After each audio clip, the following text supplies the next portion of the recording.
I'm Gerald Bentley. This is LBWS Confidential. Today, we are joined by one of the members of Team Filthy, a guy that you've seen running through people, wrecking stuff in New Japan Wrestling, in FSW, and even made an appearance at the Forbidden Door. Royce Isaacs. Royce, thanks for joining us here. We've been looking forward to having you on for a while.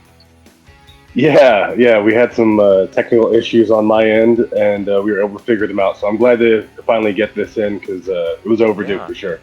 Well, it happens. We're streaming across the country, in some cases across continents, so you're going to run into some glitches and not exactly a huge production staff. So, Hello, Las Vegas and beyond. My name is Diana Sandoval, and you're watching the Las Vegas wrestling scene. Hey, make sure to subscribe and to like this video. See you next time. man, you've come a long way, and you're right up there at the height of professional wrestling. Just recently, New Japan Independence Day. You and Team Filthy, you were right up there against the Stone Pitbull and the ace of New Japan Wrestling. That's a great accomplishment. I mean, there's wrestlers that have worked for years and can't say that they were on a New Japan Wrestling pay-per-view. What does that mean to you as a longtime pro wrestler? Yeah, especially I've always had a high respect and high regard for New Japan Pro Wrestling. Like that's always been kind of my goal. Like that was my dream promotion, so to say. I know for most young wrestlers and for most people that's probably WWE, but that's not for everyone. Like I Yeah. don't get me wrong, I grew up on WWE, and they're the show of all shows for a reason. But I do really enjoy how New Japan, the product is presented, how the wrestlers are presented and treated, and I think it's a really good fit for me. So it's been now a couple years that I've been working with New Japan, and obviously they've had quite a few shows in the U.S., even shows that are Mm-hmm. technically New Japan pay-per-views and whatnot. And then last year doing the G1 tour was an absolute dream come true. But doing this for Strong, where I started out with Strong, and obviously the weekly episodic Strong kind of came to a close, which has been a shame. But to get to kind of have this like little cherry on top at the end, where we did two shows in Korakuen Hall, back to back nights, super no vacancy sellouts, was really really cool. And yeah, of course, wrestling like the Ace and wrestling an absolute legend in Ishii was really awesome. And I unfortunately came out on the wrong side of that match, but I do think I acquitted myself well. It's like I think it's hard to be super happy and proud of yourself when you lose, but I do Sure. think that I don't know, I think I did well, and I learned a lot in that match. And I don't know, if you haven't checked it out, I do take a lot of pride in that match, and I highly recommend it. Oh yeah, no, absolutely. And viewers have seen you in different promotions as well on a national level, but you have a lot of history in Las Vegas too with FSW back with Yeah, the absolutely. center.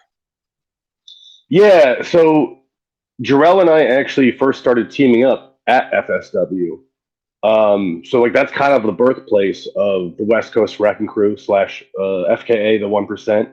Hmm. Um, I've always had a lot of love for the Vegas wrestling scene. I first started coming out to Vegas. I want to say maybe 2015, maybe it might have been January 2016. I was working for Paragon PPW Okay. back when that was a thing, and that was like my first experience in Vegas. And then I started doing shows for DeFalco at FSW not that long after that. And I mean, other than Denver, where I'm from, Vegas might be the. I guess I would have to kind of really go through it, but Vegas is absolutely in like the top probably two or three states that I've wrestled in, or cities I should say I've wrestled uh, in my career. maybe Denver and Vegas would probably be like the two cities that I've wrestled in the Okay. most. But yeah, I've always had a lot of love for Vegas and the fans and uh, everyone from like Terry, the sign gal. She like designed my second shirt that I ever had, a little Funko Uh-huh. Pop of me and whatnot. So it's always mad love, and it's always good to come back. And I'm really glad in these last few months that Jarrell and I have gotten to come back and work with FSW again because it was a couple years that we'd been gone. Well, and obviously COVID kind of threw things off, but now we're getting back open. You've been able to get overseas a little bit and get back to Las Vegas. Yeah, how important is a territory like an FSW that gives you a chance to come back to a former base of operations and make an impact and reconnect with the fans? Absolutely, I think it's really important, especially like so for me. I don't have a contract anywhere. I'm an independent contractor. I am a Okay, freelancer. You know, obviously, like New Japan is like the main focus, but it's really important to stay, uh, in touch with the indie scene. And I think there's only so many like really top tier indie promotions in any given region, some more plentiful than others. sure. And FSW is a huge part of that in like the Southwest, I guess, region, if you'd want to consider that, or the Yeah, West Coast kind of region. And so getting to work with FSW again, I think to me at least, it was always a matter of time. Like at some point, I always saw ourselves coming back to Vegas because we'd had such a good experience there before, and that's where the team was born out of. But yeah, it's been a really good. I don't know. It's always interesting to like go through an experience, and we started out. We're trying to figure ourselves out as a tag team, and things are starting to work, and we're traveling more and doing all these different shows. But then to kind of come full circle and come back where you're kind of now you're, I guess, more in the veteran or the elder role or whatever, and seeing how yeah. the new kids have come up and some of the guys that you knew from before and how they've progressed. It's really rewarding and. Also, sometimes it feels good to do a little victory lap and come back and show people how it's supposed to be done. Sure. And then where did the Team Filthy connection come in with Tom Lawler, Filthy Tom Lawler, who I know is a Vegas resident as well? Yeah, yeah, that's the road dog for sure. Filthy Tom actually just saw Jarrell and I at a New Japan show. We wrestled two other Team Filthy members, Kratos and Limelight, and had like a really Okay. intense, 15-minute back and forth. And I think we were gonna laugh. They picked up the pinfall, and I think we were gonna keep going at it. Like we were about to beat the tar out of each other for another 15. And Tom was actually the voice of reason, if you can believe that. Of all the people, he slid in, got in between us, and was kind of like, no, no, no, no. I guess it's like kind of the you get jumped into a gang. We got jumped into Team Filthy because we had to beat up and get beat up by the rest of Team Filthy first, and then we kind of it's like, oh, okay, I like these guys. They don't back down. They got some balls on them, and it's been off to the races since. I've been really happy. Working with Tom is great. He's got a great mind for wrestling. He's really really smart on like the intricate details. He really flies by the seat of his pants, and damn it, he's a hell of an athlete. Like it goes without Yeah. saying. The proof is in the pudding there. I mean, legit MMA fighter. Bad guy. You wouldn't want to get into an actual brawl with him, that's for sure. Yeah, I mean, if anyone's curious and is not familiar with his MMA career, just YouTube Tom Lawler, Dave Kaplan, and enjoy one of the funniest knockouts of all time.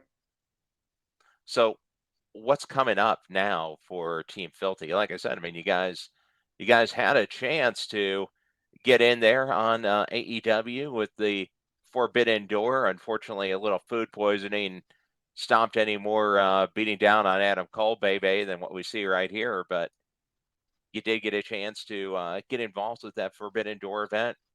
anything else coming up on that side? Yeah, I mean, I certainly would like to circle around back to that, especially for Tom. I think that was really that really sucked that he missed out Yeah, on such a big matchup, and through no fault of his own. You know, he didn't do anything wrong. He didn't make any mistake. You know, and I know it seems like Adam Cole's back and he's healthy, so you know, maybe get him some chicken noodle soup and you yeah, know, tuck him into bed early, and you know, let my boy Tommy get in there and do what he does.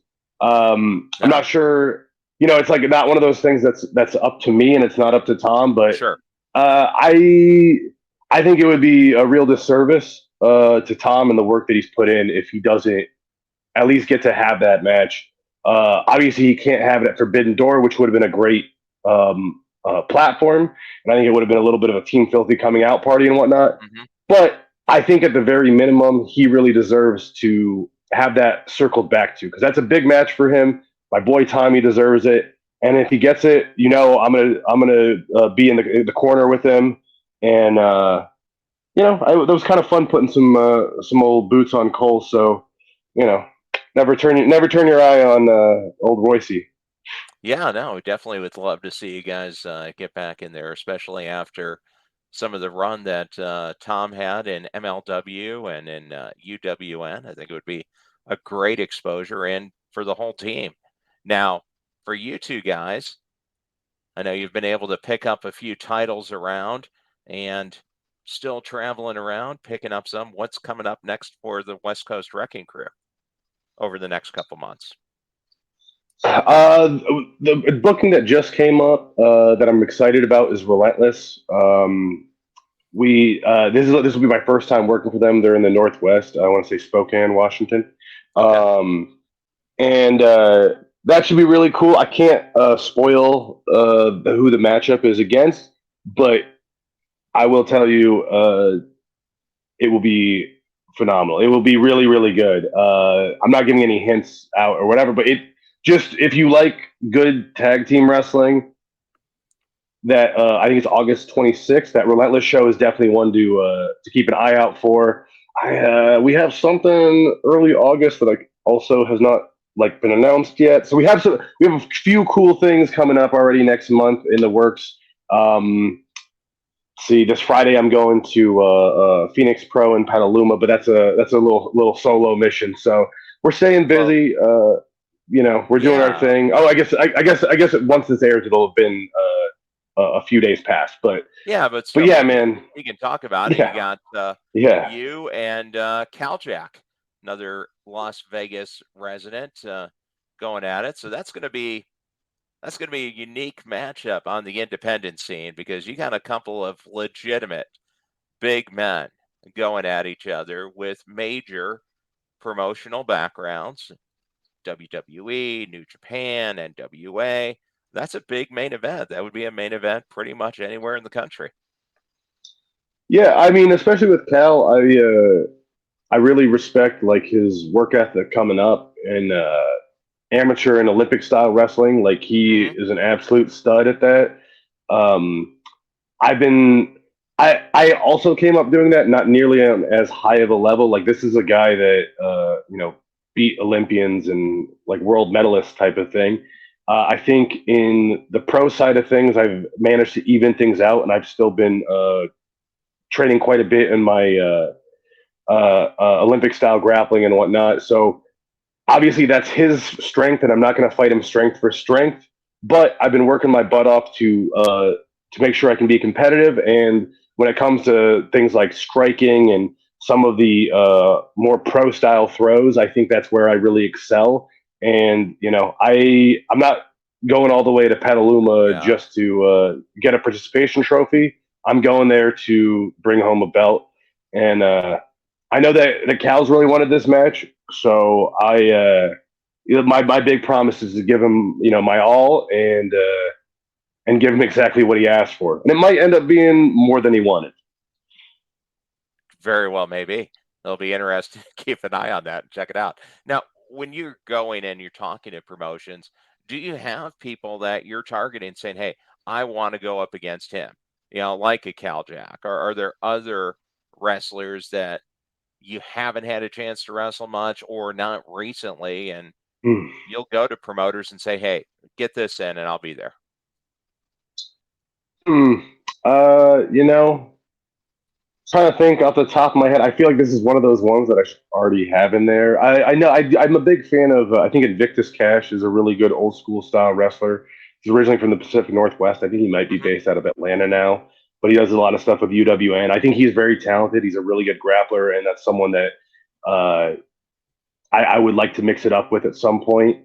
Outside of that, most of the people that I have my eyes on are people that are on like the New Japan side of things, like a Shingo. I think is pretty phenomenal in every area, and I think that he's I don't know. To me, he's criminally underrated, especially over here stateside. That guy is consistently in amazing bouts. Hinare is another guy that I got to have a tag match with him at the G1 tour last year, but I would really like a singles one-on-one with him. I think he's really talented. I think he's really kind of under the radar. Um, I don't know. I'm sure there's like a million people that I'm like, Jake something. Jake something is a guy that I'm Big a something, big sure. fan Yeah. of. Yeah, and I think that'd be a lot of meat slapping in the ring. Hmm. And then the last one I'll say is I wrestled him once, maybe a month or so ago at Lucha Libre and Laughs, but I want to wrestle Brian Keith again. Um, Okay. The bounty hunter. he's he's the bounty hunter. He's one of the baddest men in wrestling. I think it would be hard to have him outside of your indie wrestling top four, top five, if not one or two kind of thing. He's really, really talented. I I herniated a disc in my back wrestling him.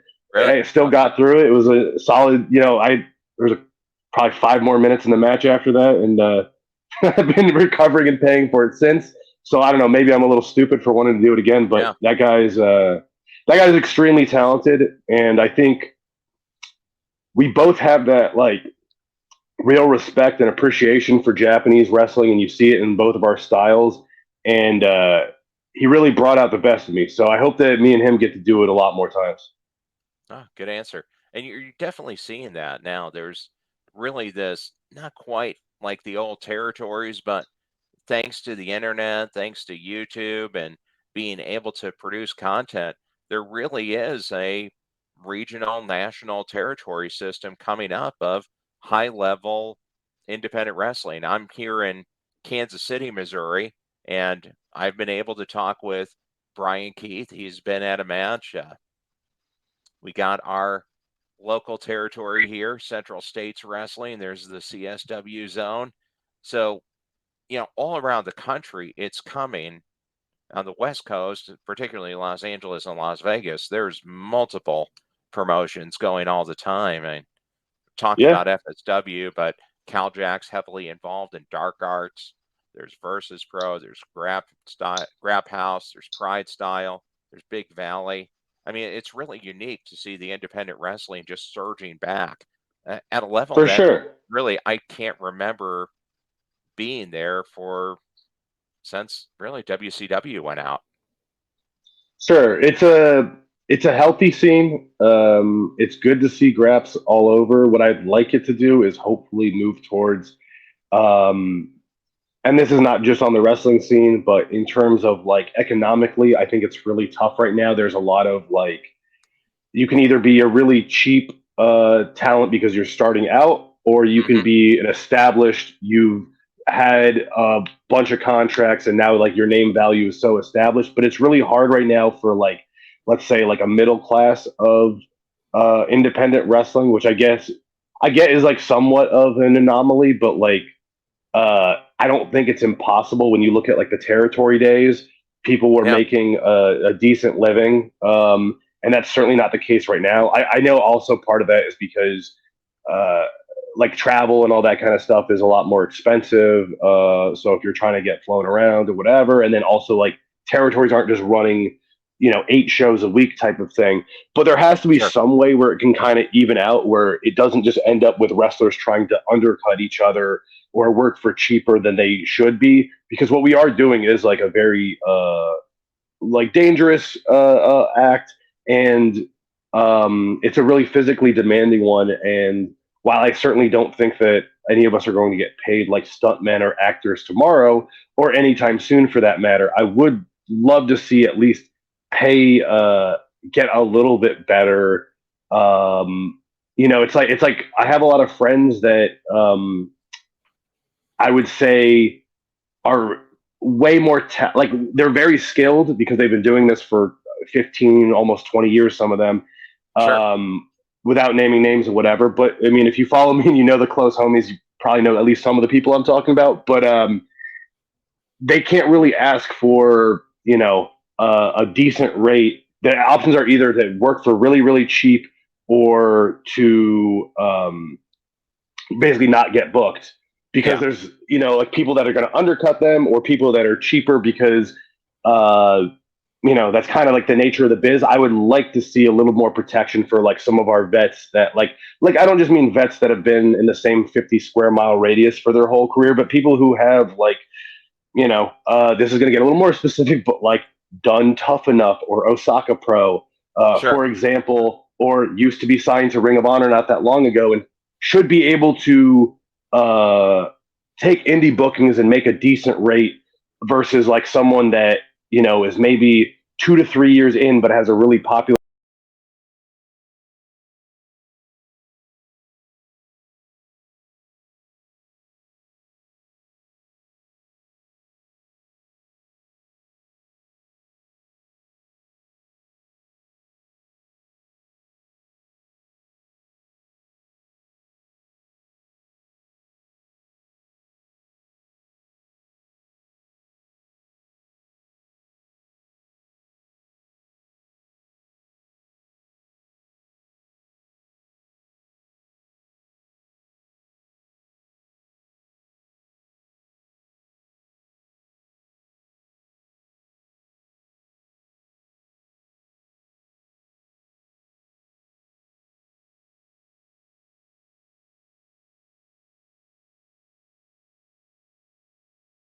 social media. Like to me, it's just like Hmm.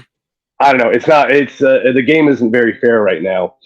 Anyways, I went on a Yeah. huge rant there, No, but that's a great it's a great point because at some level to really fuel the growth, right? You need to be able to make it your full-time job. And when I'm talking to wrestlers, there's only so much you can do if you're only able to commit 20, 24 hours a week and a couple weekends a month. So that's really the next step. And that's where the online channels, the podcast, promoting the independent shows, that's where it needs to build up to next, where you have a legitimate network that's kind of tying those together and makes it a viable source of employment. That's a great goal to shoot for. sure, or at least like a part time, you're making enough dough that it's like, okay, the amount of time that I put into this in my career and what I'm trying to do isn't like, you don't have to go, okay, do I want to like have a life that's at all decent, or do I want to try to still be a wrestler Sure. 15, 20 years in for some of these guys? It's like, I get that not everyone can just make a bunch of money doing the thing that they love. Like I'm pretty blessed that I've been able to have the career that I've had and to make the kind of money that I've been able to make and Sure. get into the situations that I have. But it's like it's not just about me. And also, I mean, frankly, I would like to make more without necessarily just having to uh, there's only like so many games in town that really pay very well. And gig work is great, but also like, we can still have fair wages, or at least fairer wages and some kind of protections. And like, I don't know, not everything should just be like, oh, well, this guy's popular this month and, they got a lot of engagement on Twitter. It's like, I don't know, if you